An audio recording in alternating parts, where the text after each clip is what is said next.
দিনের বার্তা। ওয়ালাইকুম, আশা করি সবাই ভালো আছেন।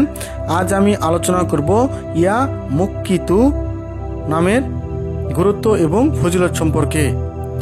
রোজা অবস্থায় এই নাম মৃত্তিকার উপর লিখে অনবরত ওই মৃত্তিকার ঘ্রাণ টানতে থাকলে মনোবল বৃদ্ধি পাবে।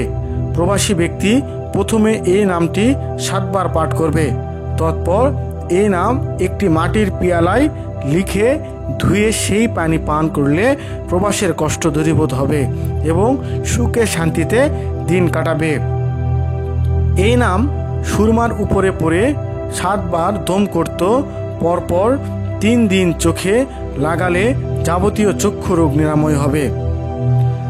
কোনো শিশু সন্তান অতিরিক্ত ক্রন্দন করলে একটি শূন্য পাত্র নিয়ে এই নাম 7 বার পরে দম করবে। তৎপর তাতে পানি ঢেলে আবার তা 7 বার পরে ওই পানিতে 7 বার দম করবে। তৎপর ওই পানি উক্ত শিশুকে পান করালে তার ক্রন্দন বন্ধ হবে। পরপর 7 দিন ওই আমল করলে ফল লাভ অবশ্যম্ভাবী।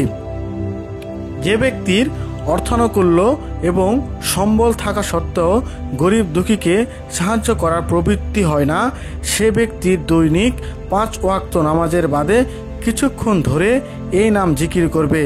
এতে তার মনের গরিব দুঃখীকে সাহায্য করার ইচ্ছা ও সাহস জন্মাবে ইনশাআল্লাহ।